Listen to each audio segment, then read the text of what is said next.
Alright guys, welcome back to the channel. So what we're going to do today is we're going to work on just creating a simple contact form, which we've actually done before in other videos, and then displaying it in a table like so. We're also going to show you how to create a scroll bar on the side for when you have a lot more data. Once we have it here in the table, we can also just click on it and we can get a little message that can display whatever it is that we want to display. So let's go ahead and let's get started. The first thing we want to do is create this form right here, which is pretty straightforward. We're just going to create a file called main.py, like so. We're going to import from Tkinter, import star. And then what we're going to do is we're going to create our main window as a tk instance. So main window equals tk. Then after that, we're going to create an array called contact information that's going to hold the information for all the contacts that we submit right here. Again, we've done this in other videos, so if you've already seen this before, you can go ahead and skip over this. We'll create 3 labels. So we'll say label 1 equals label main window, and then text equals name.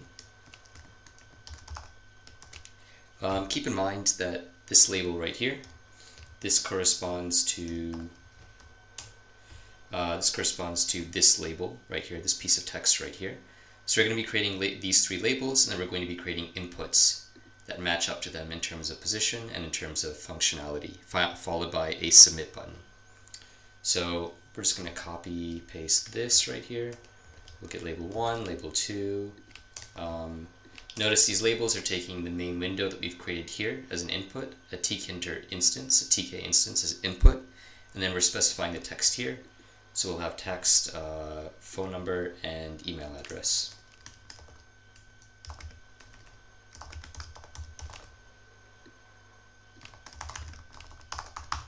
Okay, cool. So now that we've got that, we want to create these text inputs. And those are going to be really simple entry widgets. Now all of these objects we're creating right here are referred to as widgets because they correspond to some graphical output in our Tkinter application. So we've got name field equals entry, and we're just going to multiply this by 3 right here. So we've got name field, we've got phone number field, and we've got email field. And now that we have these, we want to place these at specific positions in our application.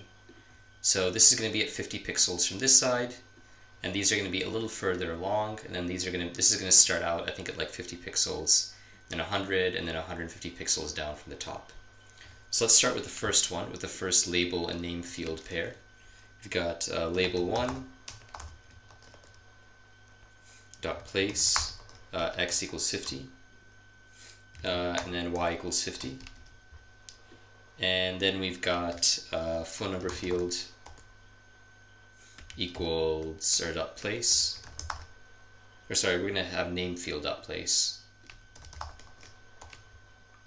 and this is going to be on the same y position because we need them to be on the same line but a different x position.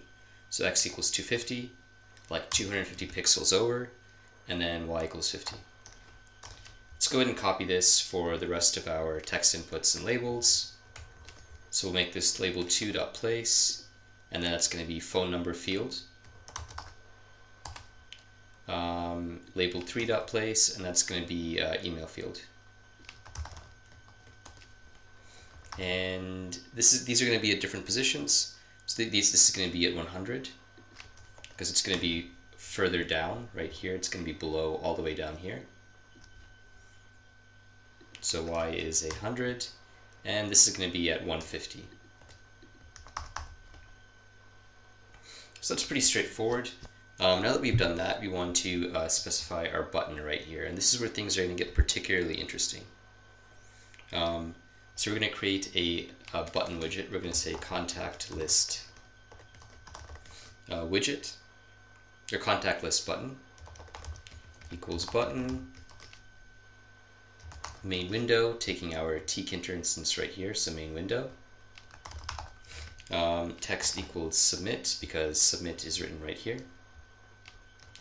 And then we're going to execute a function. We're going to say command equals lambda, open table.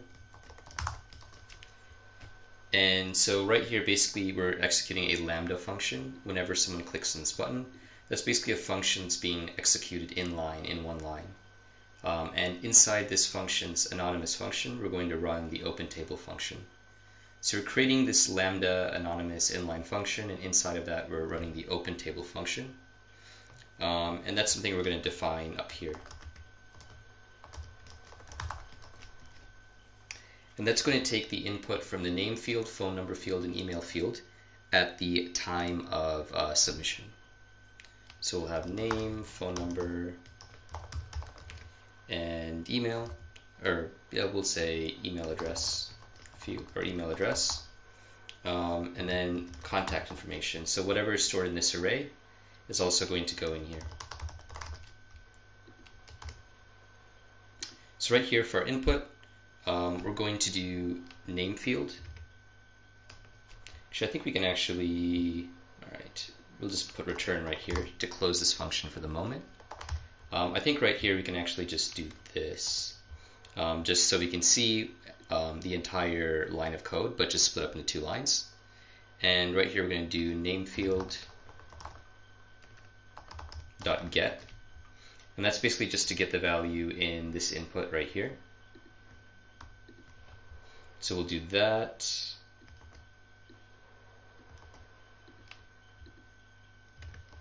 We'll do phone number field dot get, and then we'll do email field dot get, followed by our contact information array.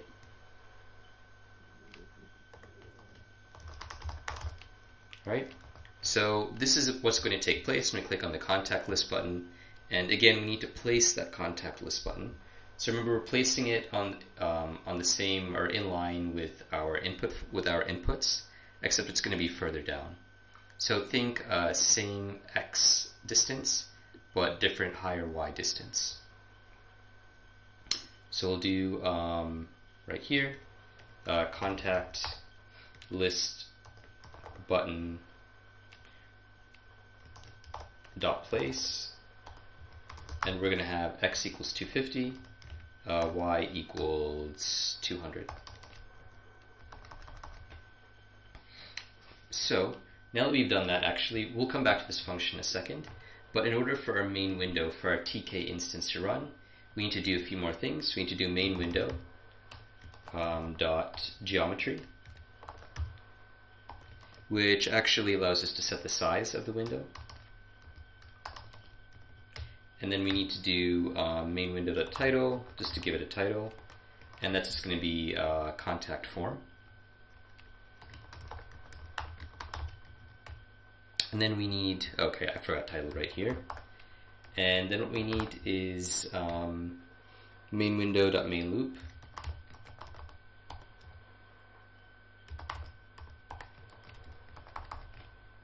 And that's basically going to allow everything to run in an event loop. If you've done PySimple GUI, you understand how that works. It's basically an event loop where the application is taking an input and constantly reacting to it. So now that we've done that, we want to, basically, we've got our button right here, we've got our contact list button, and we want to write the function, we want to write the code for the function that will be initiated when we click on that button. And that's where we're going to get more into the actual table stuff. So what we're going to do is we're going to create a, we're going to first of all add the name, phone number, and email address to our contact information array, which we created right up here. Okay, so we're going to say contact information dot append, and it's basically going to end up being a 2D array. So we're going to have name, phone number, and then we're also going to have, we'll say email address.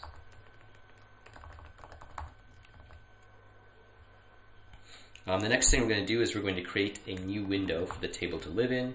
So that's this window right here. So this is actually a table widget that's living in a top level window. So it's not going to be the same as a main window. We're going to define it like this. Again, if you don't quite understand why we're doing this, you can go back and look at the other multiple windows tutorial. Next, we're going to run a function to actually generate the table that's going to be placed inside of this window. That's going to be generate table. That's going to take our contact information array. And then our actual window itself as input. Now, we haven't created this generate table function yet. That's going to be created in another file that we're going to create called table.py.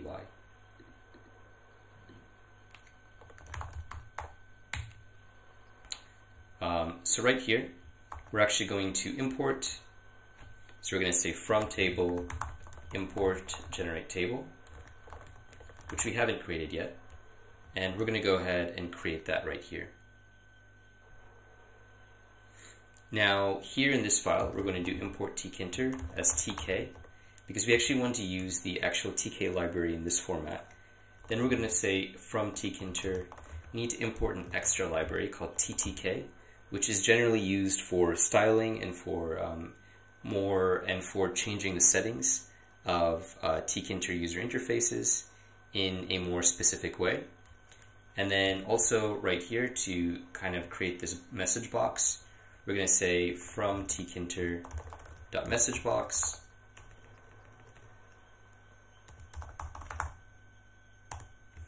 import show info.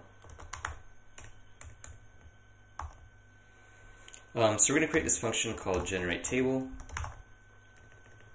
and into that we're going to put contact. So obviously right here we have our contact information array and the window we created here as input.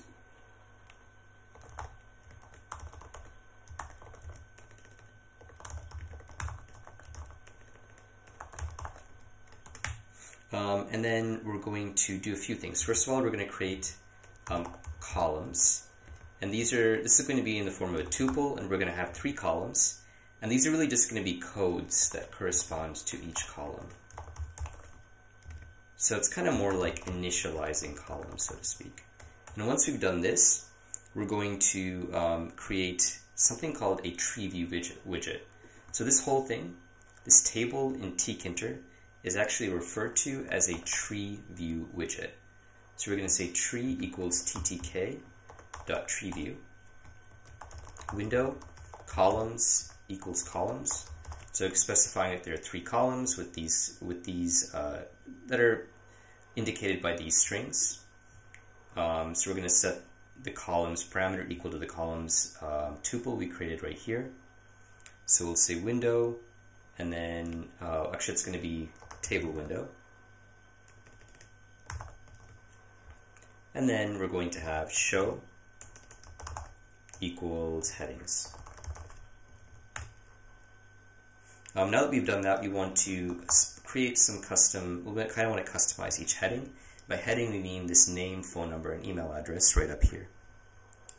So we're going to have tree.heading, and then we're going to have our code right here, so name.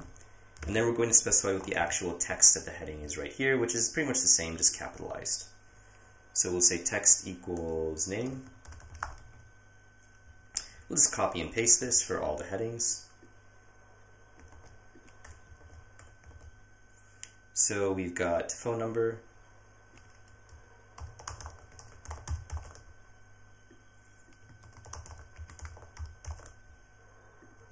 we've got email address,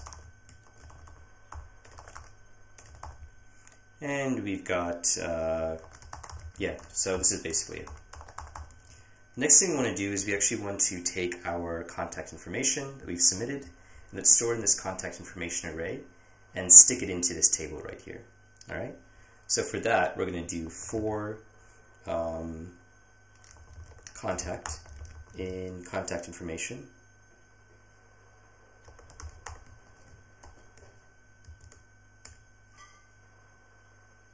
So for contact in contact information, and then we're going to do tree.insert.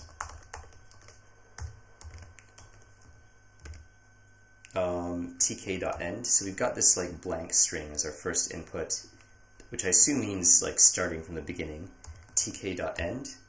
And then the actual value that goes into the row that we're specifying. So basically what we're doing is we're getting each array in this 2D array, which is contact information, and we're putting the row as a whole into our table right here, with each value in that row corresponding to the name, phone number, and email address. So we're going to have tree insert, we have tk.end, and then we have value equals contact. So basically, like what's important is that we have 3 columns, and also in our contact information array, we've got a series of arrays with 3 elements in them. It's important that the column numbers, the number of elements in each array lines up. So that's basically how we're going to insert our values into the table. Now what we want to do is actually create this functionality to click on the table and get some kind of message, which could come in handy later on. So we're going to create a function called def item selected with an input of event. And yes, we're creating a function within a function. Normally I wouldn't recommend this, but it is just an easy way to kind of encapsulate or to kind of contain all of the table related functionality. So now we're going to say for selected item in tree.selection. So for all of the items that have been selected in the tree, item equals tree.item selected item. This is basically taking an individual row and turning it into an item object that we can work with. Record. Okay, right there. Record equals item values, getting the actual text values from this item that we've created. So this probably just gets the actual array or data. This gets the text itself, and then we're going to use the showInfo function to actually create our like pop-up. So you have title information. Again, you click on this. It doesn't actually display a title, but it seems like more, I guess it's just a formality. Message equals comma.join record. It's basically showing each value in the array separated by a comma. So item values is getting as all of the elements, probably getting as just an array with all of the information we've input, which is the name, phone number, and email address. And then we're going to display each element of those individually separated by a comma here. Again, this message could be anything. Like this, basically what's happening is we are taking a specific row, turning it into an object we can work with, and then we're getting the text, we're getting the data, the array of the data that corresponds to that row, and putting it into record, and then we're just kind of displaying it in this way. You would need to do this, but the message itself is arbitrary. You can handle this data in whatever way you want, so don't get too bogged down in this. And depending on your data, you may have to play around with this a little bit. So that's basically the function. Now, in order to actually trigger this upon a click right here, when someone clicks on the table, we need to set up an event, and we're going to do that by doing tree.bind tree view select, and this is actually a code for clicking on this tree view. It's not something I made up, it's just part of Tkinter. And then item selected, which means that whenever someone clicks on this table, this function is triggered with an input of an event, with an event object, and then based on that, we are going to go ahead and just deal with things. Actually, it turns out we're actually not using this event object at all in here, but there are situations, and there may be other situations where you might need to use it, and either way we need to specify it as input for this to work. So now that we've done that, we can go ahead and we can do tree.grid, row equals 0, column equals 0, and then sticky equals NSEW. Now this is just basically specifying that there is actually, this tree view by default is not a grid itself. This is specifying that, we're starting at row equals 0, column equals 0, like data is being input, is starting at row equals 0 and column equals 0. And we're basically sticking the table, we're sticking all of this data to a certain point in the widget. I presume, it should be this, like basically the top of the window itself, or rather the grid should correspond to the top of the tree view widget. That's what the sticky actually specifies. If we take out the sticky, actually, we can't even really see the tree view widget. And this NSEW is a code, like north, south, east, west. Like, to be honest, I don't exactly know how these codes work, but you do need to have this to display it, nicely, with the grid being basically filling up the window right here, and being at the top left. So if you want it to display nice and neatly like this, you do need to specify this. If you do want some custom functionality, then I'd recommend researching this sticky parameter right here. That's actually about it. So if you found value in this tutorial and you want to see more like it, please remember to like and subscribe. Have a nice day.